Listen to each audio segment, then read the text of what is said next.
Hey guys, it's Lisa Noto with Pampered Chef. I'm going to be working with my quick cooker to make homemade chili. I am doing this in dedication of Lisa and Barbara, who have just purchased quick cookers from me, and they might be a little intimidated, as I was in the very beginning when Pampered Chef sent this to me about 5 weeks ago, because I had never used an Instapot in my entire life, and I think I only had seen one on an I Love Lucy episode where she blew a hole in her ceiling making rice. So this is our new quick cooker. It's going to be a fabulous addition to your kitchen. It's going to save you time and money. It's going to save on your energy bills because it cooks 70% quicker than other conventional methods. Today we're going to be using a bunch of different ingredients, meat and vegetables and some spices. And I was explaining to some of my customers that I don't always follow every single step of the recipe, where if it says to sear something, while the quick cooker can do that, I'm more of a throw it all in and set it and forget it type deal. And even though this will work as a quick cooker, you can also use it as a slow cooker as well. So basically, just to show you, this has just one preset thing where you just turn it to sear and you press start. I'm not even going to wait for it to heat up. The recipe calls for 1.5 teaspoons of canola oil, and I'm using the Easy Read mini measure oil cup. The Easy Read whatever it's called. It's little. Okay, and it's perfect for like up to 4 tablespoons. Then it says I am going to need to add the onion, the bell pepper, the garlic, and the salt. Now, the onion and the bell pepper need to be chopped up, so I want to show you a quick tool. This is a veggie wedger. I have hollowed out my bell pepper. I'm just going to put it down, and voila, I have now 6 pieces. So I don't know what you would use the veggie wedger for, but it's perfect for onions, potatoes, tomatoes, oranges, lemons, limes, carrots. You can even put the pieces back in and do another wedge, so it turns into even smaller pieces. You can put an onion here for a salad. That's a half an onion. And then there you go. So I want to show off a retro product that came in my kit originally over 20 years ago. Not this exact. Oh, we got cut off for a second. I am going to use my food chopper, which is not a new product, but I very rarely bring it to my cooking shows.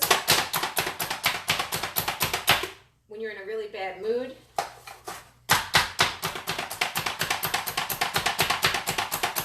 it's awesome. You can just hit the top of it. My kids, when they were small, if I had a really bad day, my husband could always tell what kind of day I had by the dinner I put on the table. He said, the smaller it looked, the worse mood I was in. But this tool can be moved about the cutting board.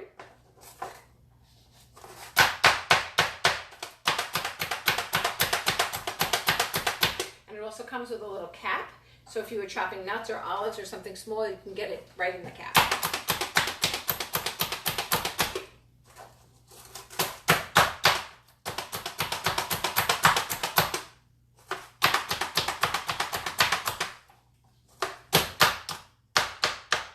If it gets jammed, just pick it up. And the cleanup is super easy. You unscrew the collar, the clear collar. Incidentally, if you need replacement parts for this, because sometimes when they're really old, maybe the collar will crack, you get your replacement parts. Okay, so I'm going to throw that in the sink. Then I'm going to use my handy scraper. And now, the recipe, like I said, you can throw it all in, but I'm just telling you right now, I don't have time for steps. So, because that was preheating, we're throwing that in. So the onion and the bell pepper. And then we're going to be adding the garlic. If you don't want to smell like garlic, you can put the garlic in the garlic press with the skin. Out comes freshly crushed garlic. It comes with a cleaning tool, but I like to use the back of my knife. It says to add 2 cloves. I'm Italian. I don't listen to that. I'll add at least 3. And when you crush garlic, it releases a natural oil, which the flavor will go a lot further. We also have a peeler and a slicer, and that's perfect for people that like the flavor of garlic, but they don't like to purposely eat it. Maybe you're on blood thinners or you have a hot date and you just don't want to eat the garlic. You can see it's big enough to pick it out. Okay. So after it says to add the onion, the green bell pepper, the garlic, and the canola oil, it says to add salt. And I'm using kosher salt. We also use coarse Himalayan salt in my house, the one that Pampered Chef sells, but I only use that when I'm garnishing my food. I don't really cook with that salt. But you can. There's nothing wrong with it. Okay, so after that's done, it says to sweat it for a few minutes, but I'm not even going to bother. It says to add the rest of the ingredients. So we have chuck pot roast that's been cut up. It says to add 1 cup of dry beans that have been rinsed. So I'm using my Easy Read measuring colander. Now, I've never made beans from the dry variety, but I'm told they have to soak overnight. Not with the quick cooker. Okay, we're going to pour that in. This is perfect if you're on Weight Watchers and you just want to measure out a cup of cooked pasta. And then we're going to add some seasoning. So the first seasoning we're adding, and these are supermarket seasonings, 1 tablespoon of ground cumin, I should say. 1 tablespoon of ground cumin. And I'm using a 1/2 tablespoon measurement, so we're going to put in, what did it say? 1 tablespoon. So we're going to put in 2 of these. And then it says to add chili powder. So we're going to add 1.5 tablespoons of chili powder. That's 1/2. Okay, that makes 1 whole one, and that's another 1/2. That's Teddy saying hello. Dried oregano, we're going to add 1.5 teaspoons, so we're going to use something smaller. Okay. And then we are going to use a can of tomato paste, and I'm using the Skinny Scraper. This is actually free in September with a $75 purchase. You can get every last bit of the tomato paste in here. Normally I buy it in a tube, but it was on sale, so I grabbed this. Then it says to add 2.5 cups of water.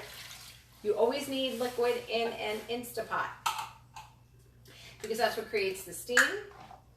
Did I add the chili powder? I don't think so. Well, even if I did, my husband and my son love things to be spicy. So we got 1.5 tablespoons of chili powder. I don't even know what I'm doing. I'm just loading it up. Okay. And then the last thing to go in is the diced tomatoes.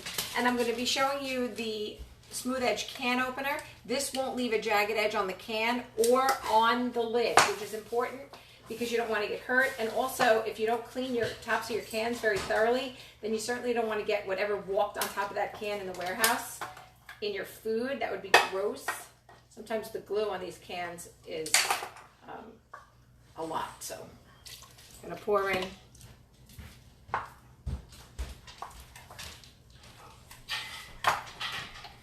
you're going to pour in a can of diced tomatoes. The glue on this can is ridiculous. I've opened up Del Monte cans before and they just... Okay. So I just want to make sure I've got all my ingredients. Oh, I think I needed to add oregano. Hold on 1 second. Let me get some oregano out of the cabinet.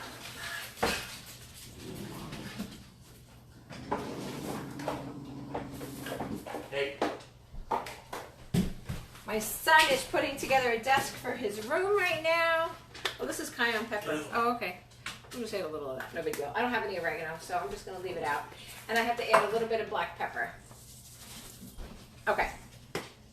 As you can tell, I'm not really being exact. I'm just giving it a stir. I mean, there's nothing in here that doesn't go with the recipe. Now I'm going to put the lid on. I'm going to make sure the steam vent is closed.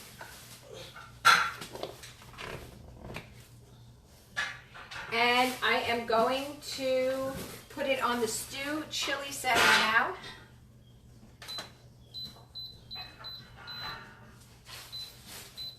It has 16 settings, so that's like the 14th one. And then I'm going to be pressing start.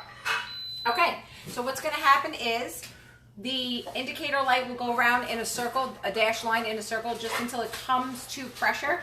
And then the machine will indicate exactly how many minutes it takes until it's done. I will come back later and show you the finished product. I hope this helps.